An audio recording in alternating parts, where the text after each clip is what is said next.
Bismillahirrahmanirrahim. Assalamualaikum warahmatullahi wabarakatuh.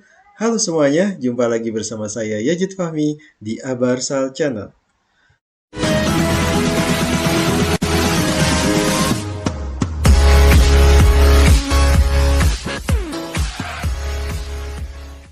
Pada kesempatan kali ini, saya akan mencoba memberikan Anda sebuah video tentang bagaimana mekanisme perbaikan identitas peserta didik melalui aplikasi Perpal PD, di mana seperti yang telah banyak diberitakan oleh banyak YouTuber pendataan atau Dapudik menjelaskan tentang perubahan yang terjadi di Perpal PD bahwa dalam proses pemadanan ulang dengan Dukcapil mulai tanggal 5 September yang lalu hingga 15 September 2022 yang akan datang.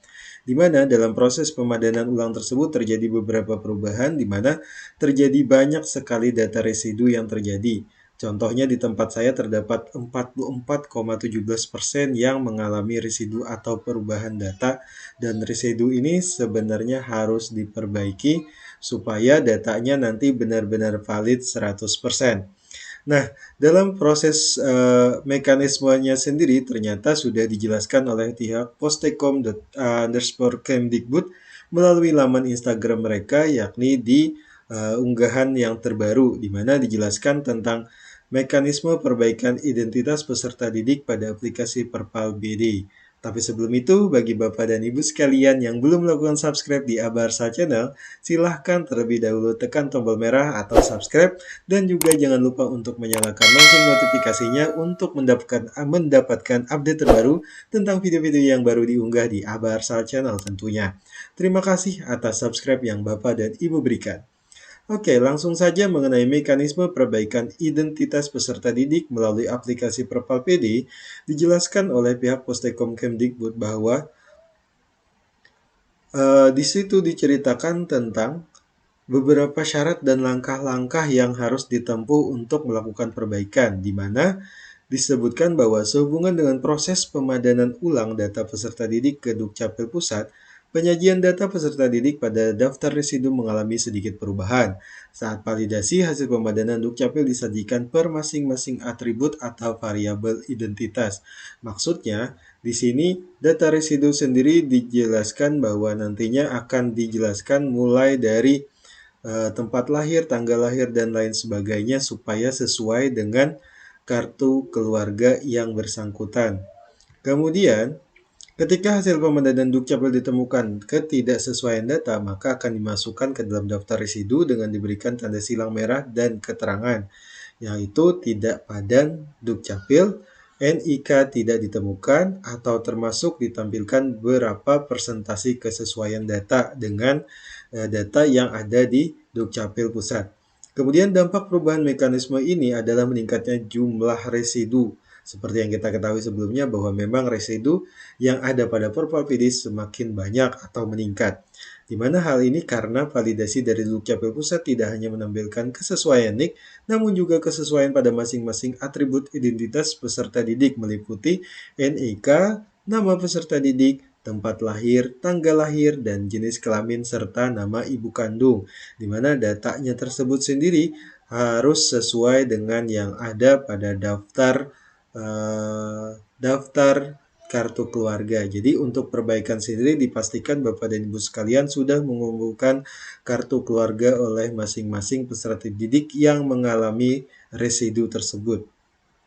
Adapun langkah-langkah yang harus dilakukan untuk memperbaiki data identitas peserta didik yang masuk ke residu tersebut, Bapak dan Ibu sekalian, pertama harus masuk ke aplikasi Perpal PD, kemudian membuka fitur residu, kemudian cermati data peserta didik yang ditandai silang merah yang terindikasi NIK tidak ditemukan, atau NIK dan atau identitas peserta didik tidak padan Dukcapil, dan bandingkan dengan identitas yang tercatat pada kependudukan atau kartu keluarga.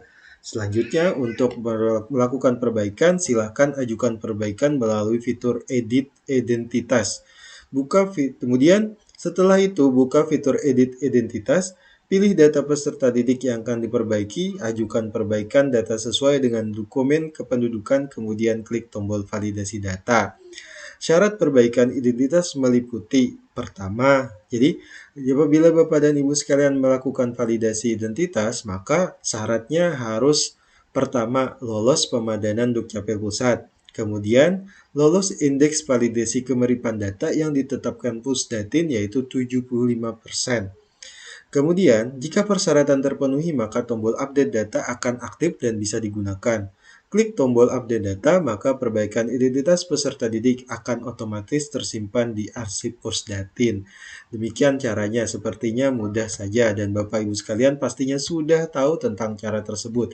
Di mana di sini saya contohkan misalnya pada peserta didik atas nama Karima.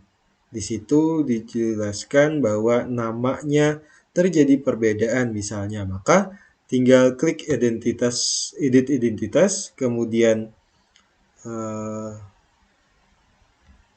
pilih proses apa ya, di sini nggak ada edit identitas, kemudian pilih Karima ya di sini. Nah, di sini dijelaskan bahwa nama yang bersangkutan berbeda dengan data yang ada di kartu keluarga. Jadi tinggal disesuaikan saja apakah benar-benar misalnya ini kemungkinan salahnya itu antara N-nya ada 2, kemudian ada Y, ada F yang mungkin bisa jadi P dan lain sebagainya. Dan kebetulan pada saat saya membuat video ini saya tidak mengantongi kartu keluarga dari peserta didik yang bersangkutan. Oleh sebabnya mungkin saya cuma menjelaskan saja. Kemudian setelah semuanya selesai tinggal klik validasi data. Dan kemudian ketika update datanya sudah bisa diklik, tinggal di update data. Dan ini belum aktif karena memang saya tidak melakukan perubahan pada data siswa yang masuk ke tabel residu tersebut. Kemudian yang perlu diperhatikan juga bahwa nantinya ada catatan. Yang pertama, jika isian identitas sudah disesuaikan dengan dokumen kependudukan atau dalam hal ini kartu keluarga, namun perbaikan data tidak dapat disimpan, masih tampil notifikasi tidak sesuai, maka informasikan hal ini ke peserta didik atau orang tua atau wali untuk koordinasi lebih lanjut dengan Dinas Dukcapil. Koordinasi seperti ini diperlukan untuk memastikan proses update data dari Dukcapil daerah ke Dukcapil pusat tetap sinkron dan juga benar nantinya. Jadi, ketika data yang Bapak dan Ibu masukkan sudah sesuai dengan data yang ada di kartu keluarga siswa atau peserta didik yang bersangkutan, kemudian memang ketika divalidasi, tombol validasinya tersebut atau tombol update datanya tidak aktif, maka atau dengan catatan bahwa tidak terjadi ketidaksesuaian data, maka Bapak dan Ibu sekalian silahkan menghubungi orang tua peserta didik dan untuk segera ditindaklanjuti dengan melapor ke Dukcapil daerah di mana Bapak dan Ibu berada. Kemudian nantinya di Dukcapil daerah akan melakukan sinkronisasi ke Dukcapil pusat sehingga nantinya data di Perpalpidi bisa diaktifkan atau bisa diperbaiki sesuai dengan data yang sebenarnya. Kemudian yang kedua, jika isian identitas sudah disesuaikan dengan dokumen kependudukan, namun tidak lulus indeks validasi kemiripan data, maka laporkan ke Pusdatin melalui Dinas Pendidikan terkait. Nah, di sini diberikan solusi bagi Bapak dan Ibu sekalian yang kebetulan sudah mengisi sesuai dengan kartu keluarga namun tidak lolos indeks validasi kemiripan, maka Bapak dan Ibu sekalian bisa melaporkan ke Dinas Pendidikan terkait untuk kemudian diteruskan ke Pusdatin. Ya, demikian penjelasan saya. Semoga hal ini bisa membuat Bapak dan Ibu sekalian menjadi terinspirasi dan juga tentunya mendapatkan pencerahan tentang bagaimana cara atau mekanisme untuk perbaikan identitas peserta didik. Namun jika memang ada pengalaman yang baru yang mungkin bisa diterapkan untuk semuanya, silahkan jangan lupa untuk berbagi kepada sesama operator untuk mewujudkan operator yang lebih baik dan juga lebih valid dalam menyajikan data. Demikian video dari saya. Like jika Bapak dan Ibu suka dengan video ini, dislike aja kalau tidak suka, dan jangan lupa subscribe tentunya, serta share video ini ke teman-teman Bapak Ibu sekalian untuk semuanya bisa mendapatkan manfaat dari video ini. Terima kasih. Assalamualaikum warahmatullahi wabarakatuh.